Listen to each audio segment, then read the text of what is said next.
Shalom dan selamat malam, Bapak Ibu Saudara-saudara yang kekasih di dalam Yesus Kristus. Dimanapun kita berada, bersama dengan Gereja Toraja, Jemaat Orakas Klasis Pulau Jawa, kembali kami mengajak kita semua untuk bersama-sama sehati di dalam doa, menaikkan pujian syukur kita, harapan kerinduan kita, dan tentunya juga kebenaran-kebenaran akan firman Tuhan akan menjadi bagian yang menuntun, memberikan kekuatan, dan membaharui hati dan pikiran kita, kehidupan kita di hadapan Tuhan. Mari saudara-saudaraku yang kekasih, kita menaikkan pujian dan penyembahan kita.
Kebenaran firman Tuhan malam ini diambil dari Injil Yohanes pasal 6 ayat 22 hingga ayatnya yang ke-27.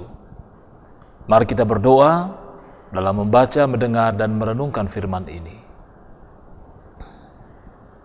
Kami bersyukur, kami menaikkan pujian dan penyembahan kami kepadamu pada malam hari ini Tuhan. Karena Engkaulah Allah kami, Bapa kami di dalam Yesus Kristus yang sungguh-sungguh mengasihi kami. Kami mensyukuri penyertaan-Mu yang senantiasa boleh kami alami dalam kehidupan kami, khususnya pada hari ini. Dan malam ini, kami sehati di dalam doa bersama dengan seluruh saudara-saudara seiman. Kami rindu Tuhan, Engkau memperlengkapi kami dengan kebenaran firman-Mu. Tuntun dan kuatkan kami ya Roh Kudus. Anugerahkan pengertian dan pemahaman yang benar akan kebenaran-kebenaran firman-Mu ini. Dan juga bagi hamba-Mu Tuhan yang akan memberitakan firman-Mu di tengah-tengah persekutuan, sehati dalam doa malam ini. Berfirmanlah kepada kami ya Allah Bapa di sorga, kami telah sedia untuk mendengar. Ampuni kami dari segala salah dan dosa kami. Kami datang di dalam satu nama, yaitu Yesus Kristus, yang itulah Tuhan dan Juru Selamat kami yang hidup. Amin. Pembacaan pada saat ini terambil dari Yohanes 6 ayat 22-28. Begini bunyi firman Tuhan. Pada keesokan harinya, orang banyak yang masih tinggal di seberang melihat bahwa di situ tidak ada perahu selain daripada yang satu tadi, dan bahwa Yesus tidak turut naik ke perahu itu bersama-sama dengan murid-muridnya, dan bahwa murid-muridnya saja yang berangkat. Tetapi sementara itu beberapa perahu lain datang dari Tiberias dekat ke tempat mereka makan roti. Sesudah Tuhan mengucapkan syukur atasnya, ketika orang banyak melihat bahwa Yesus tidak ada di situ, dan murid-muridnya juga tidak. Mereka naik ke perahu-perahu itu, lalu berangkat ke Kapernaum untuk mencari Yesus, roti hidup. Ketika orang banyak menemukan Yesus di seberang laut itu, mereka berkata kepadanya, "Rabi, bila mana engkau tiba di sini?" Yesus menjawab mereka, "Aku berkata kepadamu, sesungguhnya kamu mencari Aku bukan karena kamu telah melihat tanda-tanda, melainkan karena kamu telah makan roti itu dan kamu kenyang. Bekerjalah bukan untuk makanan yang akan dapat binasa, melainkan untuk makanan yang bertahan sampai kepada hidup yang kekal, yang akan diberikan Anak Manusia kepadamu, sebab Dialah yang disahkan oleh Bapa Allah dengan meterainya." Lalu kata mereka kepadanya, "Apakah yang harus kami perbuat supaya kami mengerjakan pekerjaan yang dikehendaki Allah?" Amin. Firman Tuhan. Tema renungan kita malam ini, jangan karena ada maunya. Jangan karena ada maunya. Saudara-saudaraku yang kekasih dalam Tuhan Yesus Kristus, seorang pemimpin akan begitu bangga dan senang ketika dia memiliki begitu banyak pengikutnya yang membanggakan dia, dan tentunya juga mengikuti segala apa yang menjadi keinginan sang pemimpin itu. Sebaliknya, betapa kecewanya seseorang, apalagi kalau dia adalah seorang pemimpin, dia ditinggalkan oleh para pengikutnya karena mungkin tidak dapat memenuhi apa yang menjadi keinginan-keinginan dan harapan daripada para pengikutnya. Nah, saudara-saudara yang kekasih dalam Tuhan Yesus Kristus, agak begitu berbeda dari apa yang menjadi hal yang ideal yang dikatakan tadi, yang dialami Yesus dalam pembacaan kita tadi. Memang ada begitu banyak orang yang mencari dan berusaha untuk mengikut Yesus. Bahkan mereka berjuang dengan segala upaya untuk bisa mendapati Yesus dan dapat mengikuti Dia. Namun kita melihat dalam pembacaan kita tadi, bahwa ketika mereka menyeberang dan mendapati Yesus, mereka bertanya kepada Yesus, "Rabi, bila manakah engkau tiba di sini?" Kapan sih Yesus tiba? Yang mereka tahu bahwa ketika mereka berada di seberang, mereka tidak melihat Yesus yang sudah melakukan sebuah tanda mujizat, memberikan makan kepada 5.000 orang. Yang mereka saksikan bahwa murid-muridlah yang menyeberang sungai. Tapi Yesus di mana? Karena itu mereka dengan segala cara berusaha untuk mendapati Yesus. Dan ketika mereka mendapati, mereka bertanya, "Rabi, bila manakah engkau tiba di sini?" Sebuah pertanyaan, tapi jawaban Yesus justru tidak merupakan jawaban atas pertanyaan yang disampaikan oleh orang banyak itu. Sebaliknya, Yesus mengatakan tentang apa sesungguhnya motivasi, apa yang menjadi tujuan mereka mencari Yesus. Karena itu jawaban Yesus dalam pembacaan kita tadi ayat 26, aku berkata kepadamu, sesungguhnya kamu mencari aku bukan karena kamu telah melihat tanda-tanda, melainkan karena kamu telah makan roti itu dan kamu kenyang. Secara tidak langsung, Yesus menegaskan kepada mereka apa tujuan dan motivasi mereka mencari Yesus. Nah, saudara-saudara, memang sekali lagi Yesus tidak menjawab pertanyaan mereka, tetapi menegur mereka karena apa yang ada dalam pikiran dan hati mereka tidak seperti apa yang dikehendaki dan dirindukan Yesus dari mereka. Yesus tahu motivasi mereka dalam mengikut Dia. Ia bukan hanya mempersoalkan kerajinan atau semangat yang ada pada orang banyak yang mau mengikut Dia, tetapi apa tujuan, apa motivasi dari orang-orang tersebut mengikut Yesus. Kelihatannya, saudara-saudara, orang itu mencari Yesus, tapi sebetulnya tidak. Sekali lagi, kelihatannya saja bahwa orang-orang ini mencari Yesus, tetapi sebetulnya tidak. Bahkan sebetulnya mereka juga tidak peduli pada tanda yang diadakan oleh Yesus. Karena itu John Calvin mengatakan begini, mereka mencari dalam Kristus sesuatu yang lain. Mereka mencari di dalam Kristus sesuatu yang lain daripada Kristus itu sendiri. Karena itu lebih lanjut Calvin mengatakan, demikian juga ada banyak orang pada zaman ini yang mau dengan gembira menerima Injil kalau saja mereka bebas dari kepahitan, mereka sembuh dari sakit, mereka bebas dari salib. Dan tentunya bukan hal seperti itu yang dikehendaki oleh Yesus.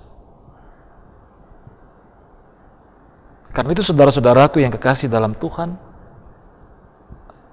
kalau itu yang menjadi motivasi kita mengikut Tuhan selama ini, karena ada maunya, ada apa-apanya dan bukan apa adanya kita dalam mengikut Dia, kita akan kecewa. Kita akan sangat-sangat kecewa karena kita tidak akan mendapatkan apa yang kita kehendaki dari Tuhan. Karena fokus kita persoalan kebutuhan-kebutuhan jasmani kita, keinginan-keinginan kita yang begitu banyak. Yesus menjadi nomor 2, dan yang lebih nomor 1 adalah apa yang menjadi keinginan dan kebutuhan kita. Karena itu tepat tema malam ini mengatakan kepada kita, jangan karena ada maunya kita mengikut Tuhan. Dan ketika kita tidak memiliki hal-hal yang kita butuhkan, kita tidak membutuhkan Tuhan dalam kehidupan kita. Ini hal yang patut kita renungkan dalam kehidupan kita sebagai orang yang percaya. Jangan-jangan selama ini justru kita memiliki motivasi yang lain. Dapat kita lihat, kalau ada perayaan-perayaan gerejawi, Natal, Paskah, ya, retreat, begitu banyak orang yang mau mengikuti kegiatan-kegiatan seperti itu. Karena apa? Karena pasti ada makannya, ada minumnya, ada konsumsinya. Bagaimana dengan ibadah-ibadah lain? Apakah itu pendalaan Alkitab? Ini sangat jarang. Padahal Yesus mengatakan dalam bacaan kita tadi, bahwa bekerjalah bukan untuk makanan yang akan dapat binasa, melainkan untuk makanan yang bertahan sampai kepada hidup yang kekal, yang akan diberikan anak manusia kepadamu, sebab dialah yang disahkan oleh Bapa Allah dengan meterainya. Mari kita bekerja untuk sesuatu yang kekal dalam kehidupan kita. Yesus tahu kita membutuhkan makanan dan minuman. Yesus tahu kita membutuhkan pakaian dan rumah. Yesus tahu kebutuhan-kebutuhan kita. Tapi jangan kita menyandarkan diri kita kepada kebutuhan-kebutuhan yang sifatnya jasmania, dan kita melupakan Kristus yang sejatinya sumber berkat yang kekal dalam kehidupan kita. Mari kita semakin merenungkan firman ini, Bapak Ibu Saudara-saudara yang kekasih, dan kita akan semakin mendapatkan hikmat yang luar biasa untuk melihat sejauh mana motivasi kita dalam mengikut Kristus. Apa tujuan kita? Jangan-jangan karena ada maunya. Kiranya tidak demikian, tapi dengan ketulusan dalam tuntunan Roh Kudus, kita senantiasa mencari Tuhan dengan kerinduan dan harapan bahwa Dialah sebagai Tuhan dan Juru Selamat satu-satunya. Tuhan memberkati kita bersama dengan keluarga dalam berbagai pergumulan dan harapan serta perjuangan kita. Terpujilah Kristus. Amin firman Tuhan.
Mari kita menaikkan doa syukur kita.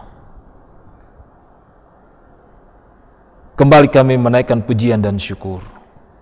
Terima kasih kami ya Tuhan, atas firman-Mu yang boleh kami baca dan kami renungkan bersama-sama.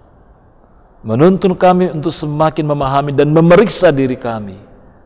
Apa yang menjadi motivasi dan tujuan kami mengikut Tuhan selama ini dalam kehidupan kami.